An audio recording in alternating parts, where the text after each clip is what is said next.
Polar Code. IMO has adopted Polar Code on the 1st of January 2017. Aim. It provides mandatory frameworks for ship operating in polar waters. Applies to ship operating in Arctic and Antarctic water, engaged in domestic and international trade. Polar Code has two parts. Part 1, Safety, SOLAS, Training and Manning, STCW. Part 2, Environmental Protection, MARPOL.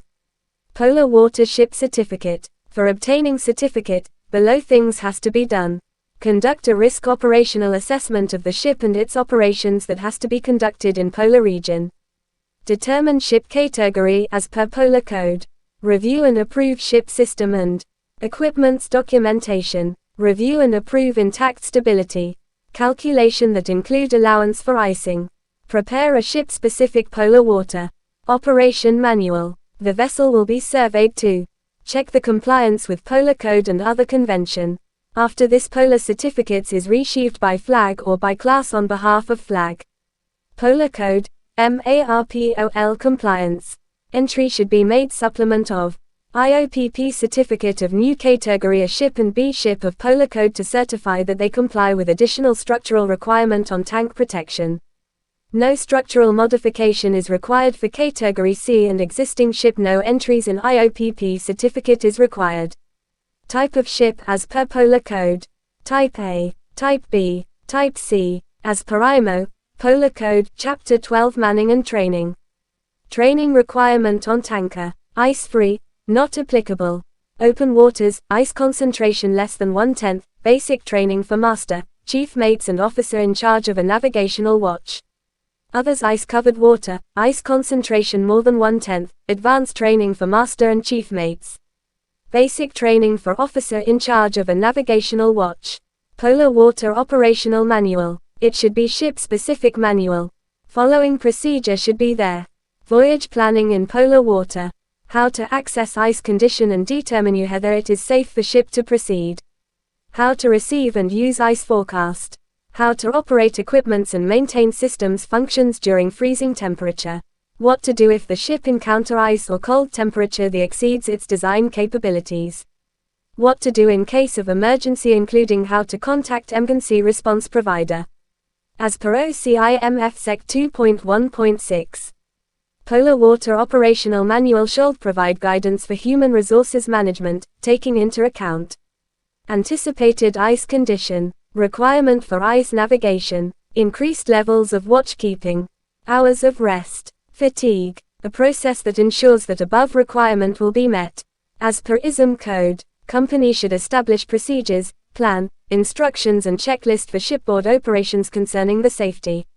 As per STCW Convention, Chapter 5, mandatory minimum requirement for training and qualification of master and deck officer on ship operating in polar water.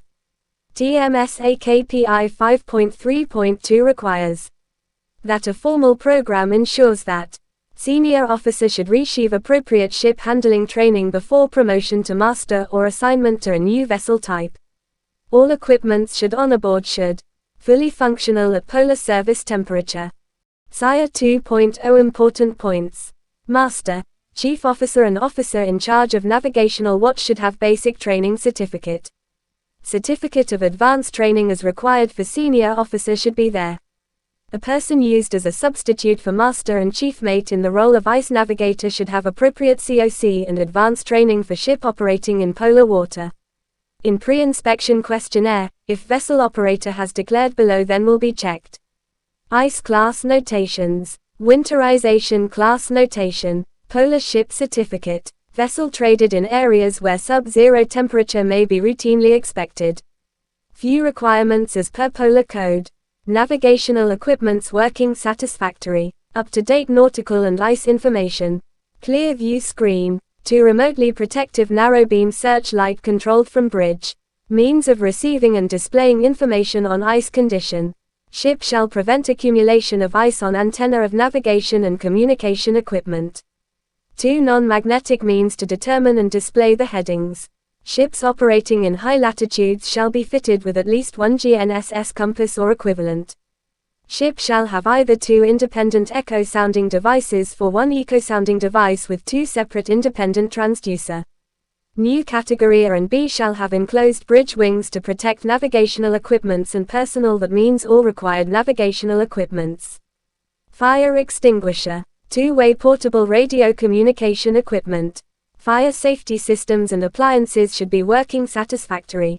All LSA equipment should be working satisfactory. All machinery should be working satisfactory. All equipments should on board should fully functional at polar service temperature. Thanks for watching. Please like, share, and subscribe this video among your friends and colleagues. Join our Telegram channel for latest maritime updates and exams preparations.